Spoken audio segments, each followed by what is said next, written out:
변호사님, 제 아는 지인이 그 민사소송으로 나홀로 소송을 하려고 그러는데요. 네. 이제 변론기일이 잡혔어요. 네. 갖고 재판장에 가는 걸 되게 두려워하더라고요. 네.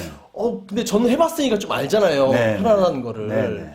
그것도 어떻게 좀 설명 좀 해주십시오. 어떻게 재판장에 나가서 그냥 네. 나홀로 소송했을 때. 네. 네. 처음에 되게 불안하지 않았습니까? 저도 되게 그 판사를 만난다는 거에 대해서 되게 네. 불안감이 있었죠. 네. 네. 그렇습니다. 뭐 저도 이제 그 직업인으로서 지금은 뭐 20몇 년이 됐기 때문에 편안한데 변호사 막상 돼서 법정 나가서 뭘 해야 되나 판사가 뭐 뜬금없는 질문을 하게 되면 어떻게 답변해야 되나 그런 것들이 굉장히 부담스러웠는데 하물며 이게 처음 그렇죠. 재판하는 일반인들은 오죽 하겠습니까? 아유, 그죠? 되게 그 딱 기일 잡혔는데 엄청 떨리더라고, 지금. 예, 막 예, 저한테 예. 물어보더라고, 같이 있으니까. 그렇습니다. 예. 예. 그 저도 이제 이렇게 그 법정을 나가게 되는 의뢰인한테 그 법정 나가서 어떤 일이 벌어지고 어떻게 답변하고 그런 설명을 좀 드릴 때가 있거든요. 그래서 오늘 그 말씀 드리면 되겠네요. 네네네. 네. 일단은 너무 그 부담스러워 하실 필요가 없다. 요 말씀을 좀 드리고 싶습니다. 이게 뭐, 기본적으로 이제 우리가 재판 절차는 재판장이 약간 주도해서 하는 거예요. 누구 나오셨어요? 그러면 예. 그 다음에 뭐 소장 내셨죠? 뭐 또 준비서면 내셨죠? 이렇게 해서 기본적인 그 동안에 우리가 재판을 나가게 되면은 그 한두 달 사이에 진행됐던 거 있잖아요. 서류들. 네. 그걸 개괄적으로 그냥 이런 소장 내셨죠? 준비서면 내셨죠? 네. 그 다음에 또 서증이라 그래서 증거들 1호증부터 뭐 5호증까지 내셨죠? 이런 확인하는 그 부분을 합니다. 그리고 나서 판사가 이제 궁금한 거라든지 또는 뭐 추가로 더 하실 거 있냐고 이런 부분을 한두 마디 정도 더 묻는 절차거든요. 그러다 보니까 기본적으로 본인이 많이 이야기할 건 없어요.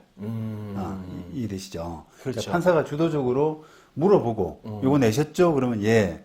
안 냈다 그러면 아니요라고 하면 되죠. 그러니까 보통은 판사 입장에서는 그 이제 비전문가인 일반인이 나왔을 때는 말을 많이 안 시킵니다. 말 시키면 이게 뒤죽박죽이 되어버리잖아요. 그렇죠. 그러니까 본인이 그 법정 나가보시면은 법정 뒤에 막 사람들 밀려 있지 않습니까? 네, 그렇죠. 기다리고 다음 재판. 그러니까, 한 그 오전 오후 길에 뭐 수십 건씩 이렇게 촘촘히 잡혀 있다 보니까 좀 뭐랄까 콤팩트하게 진행을 하고 싶어 해요. 그러니까 그 한 사건에 할애된 시간이 불과 한 5분? 요래밖에 안 되기 때문에 당사자 보고 하고 싶은 이야기 해보세요. 이렇게는 안 된단 말이에요. 그러다 보니까 제출했냐? 뭐 더 할 거 없냐? 이렇게 짤막하게 물어보고 맞아요. 단답형으로 그렇게 하기 때문에 부담스러워 할 필요가 없고요. 그래서 이제 중요한 거는 이제 우리가 민사재판이라고 하는 건 서류재판 아니겠습니까? 서류를 미리 내놓고 그다음 그 판사가 이제 그걸 읽고 들어와서 그 전제하에서 다음에 더 할 거 있는지 또는 만약에 그 서면 내용이 뭐 궁금한 거 있으면 그 부분 확인하고 넘어가는 그런 정도의 절차입니다. 그래서 그러니까요. 저도 하여튼 변호사님과 같이 간 적도 있고 또 다른 혼자 재판한 적도 있는데 제가 갔을 땐 그렇게 뭐 이렇게 많이 물어보진 않고 변호사님 갔을 때는 이렇게 변호사님하고 또 얘기하면 되는 거니까 저한테는 이렇게 많이 질문 안 하더라고요.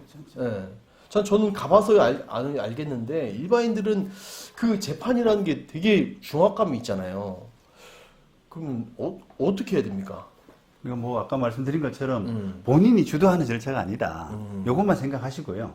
기본적으로 판사가 이제 리드를 하고 나는 그 판사가 리드하는 부분에서 보조만 맞춰주면 된다. 요런 이제 가벼운 기분으로 하시면 되는데 문제는 이제 뭐 자기가 뭐 입증할 거 이런 부분은 뭐 증인신청한다든지 이런 부분들은 판사가 그거 증인신청 하셔야 되지 않아요? 이렇게 이야기를 하진 않아요. 판사는 기본적으로 이제 챙겨주지 않는구나. 심판의 입장이기 때문에 네가 뭐 저리 가서 뛰고 저리 가서 뛰고 니는 수비하고 이렇게는 안 하지 않습니까? 그렇죠. 그러면 안 되죠. 그렇죠. 공정하지가 않죠. 공정하지가 않죠. 그래서 그 판사가 이제 뭘 입증이라든지 이런 부분을 당사자를 대리해가지고 뭘 해주진 않으니까 기본적으로 이제 내가 요런 단계에서 서로 원고 주장, 피고 주장 이렇게 공방이 되는 단계에서 입증 책임이 있는 사람 입장에서는 내가 할 증거를 신청은 내가 해야 되는. 예를 들면 홍길동을 증인 신청하겠습니다. 라든지 또는 뭐 세무서에다가 뭐 사실조회를 신청해 보겠습니다. 라든지 그런 절차는 조금 숙지를 하고 가셔야 돼요. 야, 근데 그럼 일반인이 하기에는 참 어려운 것 같은데요, 그러면. 근데 이제 그게 아까 말씀드린 것처럼 기본적으로는 서류 재판이라는 겁니다. 그래서 그 증인 신청서 또 사실조회 신청서 이런 것들을 미리 법원에 내기 때문에 그렇죠. 내면은 판사가 이 사람이 뭘 하고자 하는 부분을 이해하는 거예요. 뭘 보여주고 싶어 하는지. 그러니까 왜 이 증인 신청을 하는지를 미리 서류로 내놓고 진행을 하기 때문에 그래서 법정에서는 그 일종의 약간의 내놓은 서류를 약간 부연 설명하면서 그 허락을 받는 증인 신청을 한 판사가 내가 신청한다고 그래서 모두가 진행되는 게 아니라 판사가 이제 증거 신청을 채택을 해줘야 되거든요. 근데 채택을 해주고 다음 날짜는 그러면은 한 달 반 뒤에 증인 한번 잡아보자, 진행해보자 이렇게 해서 허락을 내줘야 되기 때문에 그거를 이제 법정에서 구두로 조금 한다. 홍길동을 증인 신청하고 그 이유는 요런 뭐 내가 돈 빌려준 부분을 옆에서 봤다라든지 그런 걸 이제 간단하게 설명하면 되는 겁니다. 근데 그런 부담도 있더라고. 재판장이 나가는 것도 부담이 되지만 네. 어떤 걸로 막 싸워야 될지, 네. 어떤 걸 준비해야 될지, 네. 막 되게 조언을 듣기가 어렵잖아요. 나 홀로 하면 자기 네, 혼자 해야 네, 되니까요. 네. 그런 부담도 느끼더라고요. 그렇죠. 예. 그거는 이제 어떻게 보면 법정에서 뭐가 이루어지느냐라고 하는 것보다는 재판에 대한 본질적인 약간 고민과 걱정인데 그거는 이제 뭐 민사재판이라는 게 이제 간단한 사건도 있고요. 내가 예를 들면 돈 빌려줬는데 돈을 못 받았다라든지 또는 세입자가 월세를 안 낸다든지 그러면 이게 간단하잖아요. 그렇죠. 임대차 계약서 뭐 내고 그다음에 통장 같은 거 내가지고 이 사람이 안 냈다. 그다음에 뭐 저기 차임 달라고 하는 통고서 같은 거 보냈으면 그것도 첨부하고 그렇게 해보면 어떻게 보면 그건 상식이잖아요. 네, 그렇죠. 그런 거는 법정 가서 내가 뭐 해야 될까 고민이 안 들죠. 그죠? 그거는 알아서 이제 판결이 나오는 구조가 되잖아요.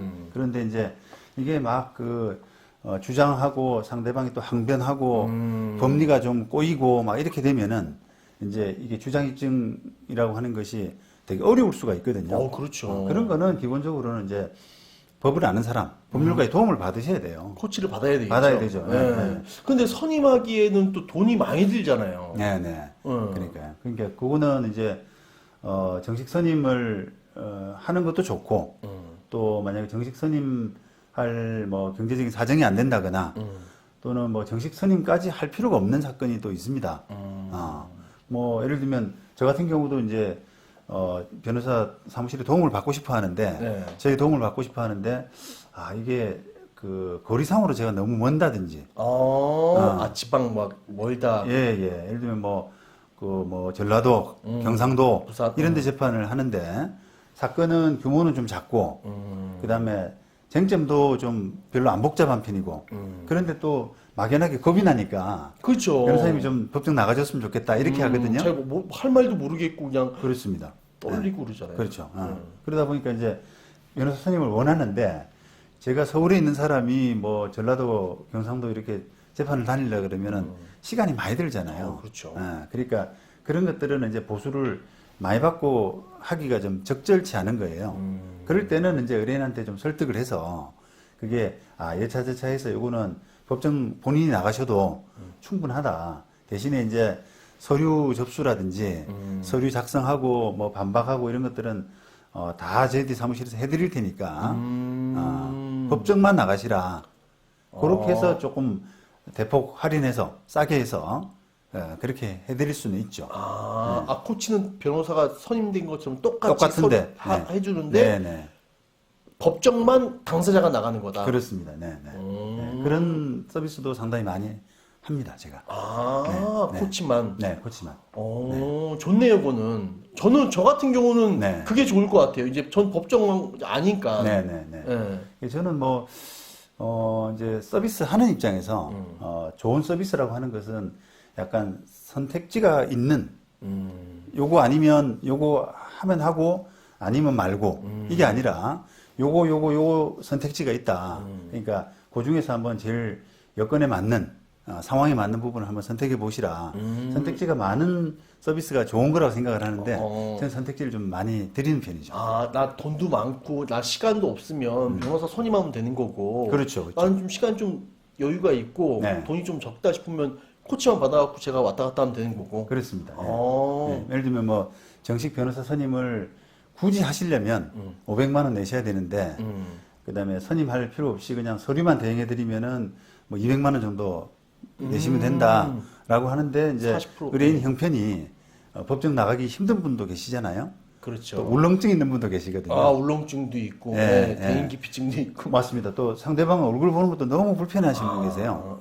법정에 와서 이렇게 상대방을 어떻게 마주하나 이런 것들 자체가 막 싫으신 분들이 계시단 말이에요. 그러면 이제 돈을 조금 더 내시고 선임하셔도 방법이죠, 그는. 예. 근데 합리적으로라 그러면은 이제 보통은 뭐 서면 대행 같은 거를 많이 권해드립니다. 선택지로. 왜냐하면 법정에서 사실 별로 이루어지는 게 별로 없는데. 그렇죠. 서류로 다 이루어지니까. 맞습니다. 예. 서류로서 주로 이루어지고 법정에서 이루어지는 비율은 퍼센티지라고 그러면 한 5%, 10% 이렇게 비중이 낮아요.